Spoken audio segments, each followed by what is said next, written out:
अब 9.5 महीने के बाद गोपाल कांडा का एक बयान आता है कि खट्टर साहब के कहने से, मनोहर लाल खट्टर के कहने से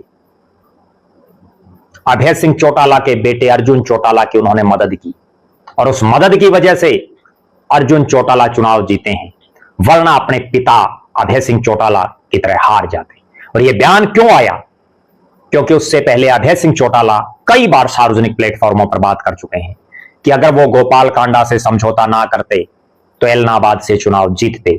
गोपाल कांडा से समझौता करना उनकी सबसे बड़ी कमी रही, खुद अभय सिंह चौटाला ने माना है, सबसे बड़ी गलती माना है। पहले पिता अभय सिंह चौटाला की बयानबाजी, फिर पुराने लोकदली गोपाल कांडा की बयानबाजी, और उसके बाद तुरूप का इक्का चला अर्जुन चौटाला ने। उन्होंने ललकारा गोपाल कांडा को और कहा इस्तीफा ले लो, कराओ फिर से चुनाव, पता चल जाएगा कि क्या होगा चुनावी परिणाम।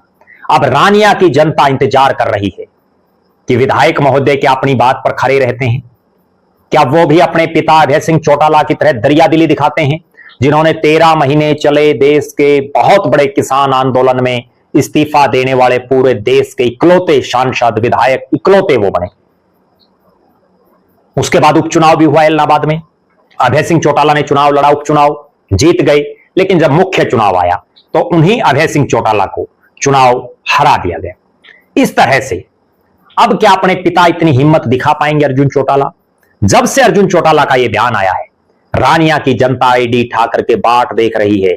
और अगर अर्जुन चौटाला अपनी बात पर टिकते हैं, अगर वो इस्तीफा देते हैं, तो दूध का दूध और पानी का पानी हो जाएगा। पता चल जाएगा गोपाल कांडा का कितना वजूद है इस इलाके में, पता चल जाएगा कि अभय सिंह चौटाला, अर्जुन चौटाला और इंडियन नेशनल लोकदल का क्या वजूद है इस इलाके में। और यह भी पता चल जाएगा कि चुनाव हारने के बाद कांग्रेस में कितना दमखम और बचा है। और सबसे बड़ा इस बात का भी पता चलेगा कि चौधरी देवीलाल के बेटे रणजीत सिंह चौटाला आज किस पायदान पर हैं। अर्जुन सिंह चौटाला पर सबकी नजरें हैं, क्योंकि हमने अक्सर देखा है राजनीतिक आदमी एक हवा बनाने के लिए, मार्केट में रहने के लिए, जनता में बने रहने के लिए, चर्चा में रहने के लिए इस तरह की हवाई बयानबाजी कई बार दे देते हैं। लेकिन अब क्या अर्जुन चौटाला अपनी बातों पर अडिग रहेंगे? क्या देंगे वो वास्तव में इस्तीफा?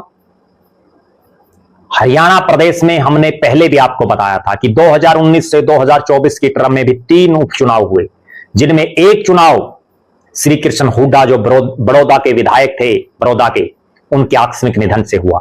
एक उपचुनाव एलनाबाद में अभय सिंह चौटाला के इस्तीफे से हुआ। एक उपचुनाव आदमपुर में कुलदीप बिश्नोई के इस्तीफे से हुआ।